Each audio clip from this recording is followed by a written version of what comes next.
Even a century ago, when South Africa was a land of fortune and opportunity, there was also the same degradation of the human spirit. Although Mahatma Gandhi left South Africa to take up the cudgels of freeing India, his spirit, based on this truth, continued to fuel South Africa's own liberation. This influence was symbolically cemented when a portion of Gandhi's ashes were brought from India and immersed outside Durban.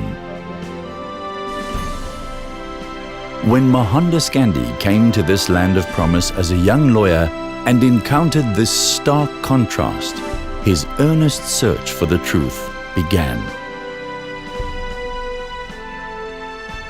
During his stay at Inanda, just north of Durban, this search evolved into one of the most powerful tools for non-violent resistance in the world, the philosophy of Satyagraha, a force born of truth.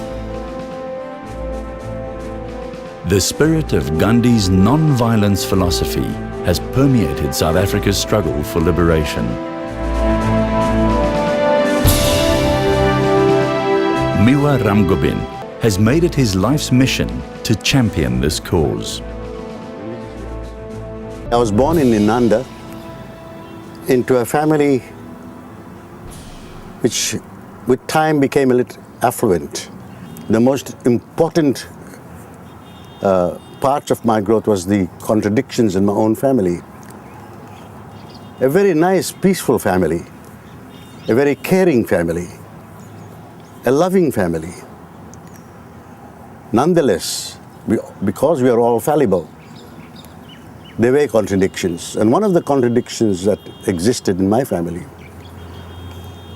which embarrasses me at times, but in the spirit of honesty, one cannot deny that this existed. My growth and development was also dependent on a very vicious labor system. The sugar industry at that stage here, dependent to a very large extent on migrant labor from Transkei. And a very vivid memory of one youngster, I knew him as Kampan. To this day, I don't know his surname. We could play around together. During the day, I would laugh with Kampan, or I'd enjoy bride mealies with him. And come evening, I'll be in the comfort of the four walls of my bedroom, my bed, and looking out through the window, you realized that he goes into the compound. When Mewa was a young, impressionable boy, the inequalities that he found stirred his soul, spurring him onto a political career to fight the injustices that he found around him.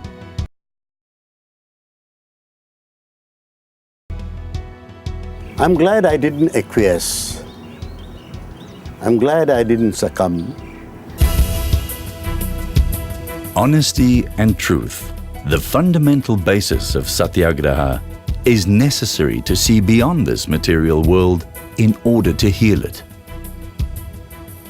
Mewa embraced this quest for truth and to free South Africa from the shackles of oppression.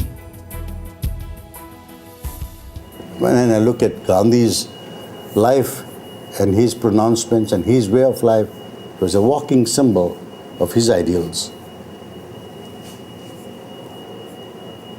He used words like Daridra Narayan. What is Daridra Narayan? God in the poorest. Serve the poorest of the poor. But the question arises again, why should they be poor and the poorest of the poor? What is this dichotomy? What is this division? Do I have to go and do things for them? Or do I share their responsibility to make a better life for all, which Gandhi calls Sarvodaya? Mewa has so many striking features. A tremendous sense of humility, a total sense of dedication. But he's a very deeply religious man who believes in his Maker. In his own quiet way, he does his prayers at home, he lights the lamp at home, but not the kind of person who will go out and make an issue about it. But there's no question this deep spirituality and this relationship with his Maker is what has sustained him.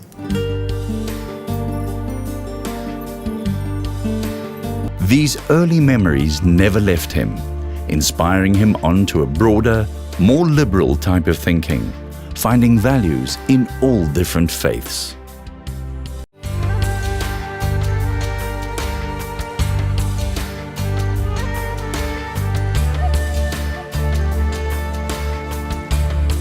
It is very significant that it was here at Phoenix Settlement that the first call was made for the release of Nelson Mandela and all political prisoners in 1971. If Satyagraha is going to work, it will rework in Africa. Mahatma Gandhi and his vision for the world is more relevant now than ever before. The life of Mewa Ramgobin, freedom fighter, activist and committed national parliamentarian, mirrors the struggle in search of truth, carrying the torch of Satyagraha to set ablaze oppression and light up the lives of those in need. Mewa in the new democracy, Mewa in the struggle, the person is essentially the same. To survive the years of the 60s and 70s, you had to be an idealist. You had to be the kind of person who believed in something, the visionary. Mewa is one of the stalwarts of our struggle. Here at Parliament at the moment, I would say Mewa is the pillar of the strategic committee of the ANC. But what I found more interesting with Mewa also is that he's a believer. He's got faith, very deep faith. And I understand that it's one of the things that keeps him balanced because he doesn't undermine his spiritual life. The level of any people or any grouping's civilization has a measurement.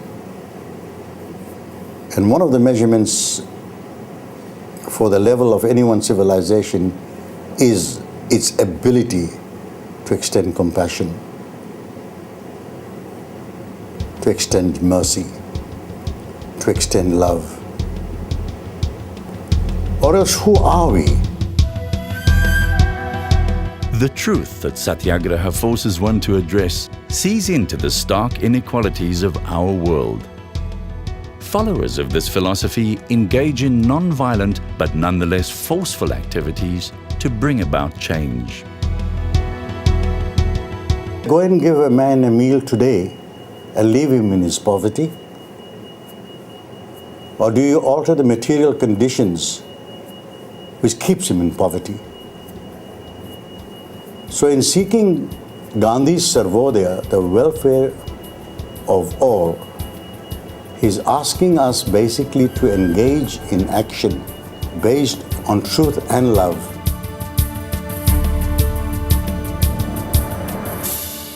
The centrality of the Gandhian vision in respect of the poor is very clear to the rest of us. Is it possible for us to survive when we are surrounded by a sea of poverty? Mewa took this philosophy and then said we need to put it into practice. And then he coined the term, the Gandhian trilogy of Ahimsa, Satyagraha and Sarvodaya. And he's honed in on Satyagraha because particularly in this new age and in the very early days of the struggle, Mewa was very clear that he as such was going to follow the path of Satyagraha, of non-violence. Phoenix Settlement, Gandhi's institution, indeed subsequently became a challenge to the apartheid system. A challenge to such an extent that it had to be destroyed by the apartheid system. And it was destroyed in 1985. His stay in Phoenix, as much as it highlights his activism, with the call for clemency, revival of political bodies, education camps, etc., was also the most trying years of police intimidation. I was banned in 1965, again in 1971, then again in 1976, and again in 1981. So for those 17 years, I was both banned, house arrested and banished to this area.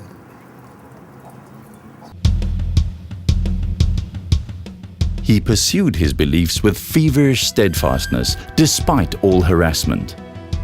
In 1973, intimidation came to a head when he and his 3 children were almost killed in a bomb blast in Durban.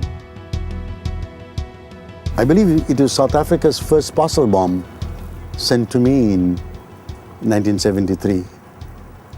Exploded in my office. And 3 of my children, Kedar, Kush, late Kush, and Asha were with me. Asha and Kush is slightly injured, but fortunately, all of us survived. Mewa's experiences, however painful, never made him a bitter person. His constant challenge to go beyond understanding and to actually live it served as a driving force in motivating Mewa to pursue the portrayal of Phoenix settlement as a symbol of satyagraha.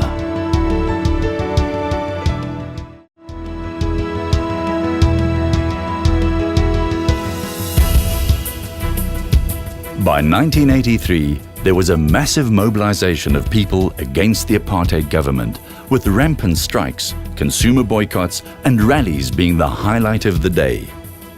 Phoenix played a major role in bridging like-minded parties together in the fight against oppression, always stressing non-violence and honesty. The United Democratic Front was thus born. In 1983, the United Democratic Front was established. It was the largest mobilization of people inside South Africa ever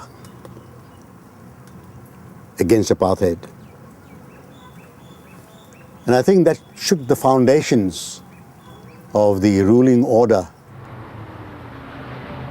The South African government at the time was placed in an embarrassing position. The inauguration of P.W. Botha as Prime Minister should have been the news headlines. Instead, Mewa was a part of the freedom fighters that sought political asylum in the British consulate in Durban. Some people thought it wasn't useful, but there's no question in terms of focusing on the struggle and taking the media highlight away from the Botha government. That was an important decision. It was controversial, but he believed it and he said, like, that's what we're going to do. It was a time of heightened political tension, with the international community focusing on Durban. Will be discussed further after the court's judgment.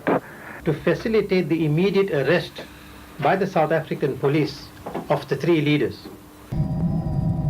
The episode of the British consulate upset the government. The government retaliated by instigating a violent division of the people of Inanda, leading to the Inanda riots of 1985.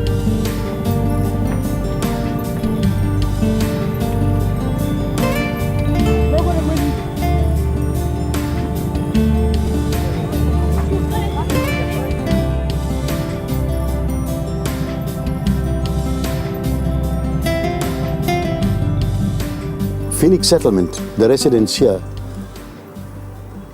the same thing happened. This building here was destroyed. They couldn't destroy the museum and the library because the walls could withstand their unsophisticated burning. The press building was gone. Gandhi Sarvodaya was the last to be destroyed. This stirred emotions in him. But not emotions of hate and anger, rather the dream of rebuilding Phoenix from the ashes of Inanda.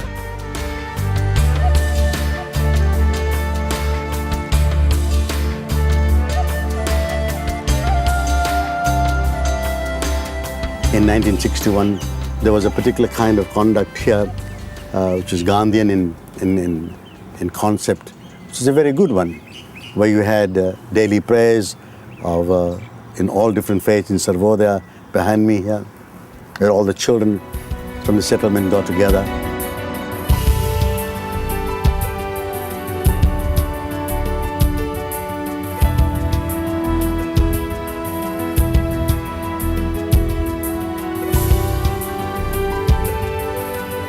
He's had lots of threats on his life. He's had bombs, he's had his son killed, and he believed in Satyagraha all the time.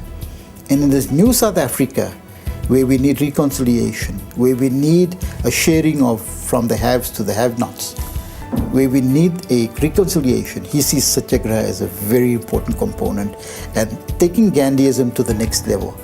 I would say with the likes of Mahatma Gandhi that it becomes the bounden duty of all South Africans who subscribe to that vision. It becomes their bounden duty to make South Africa livable for all who live in it.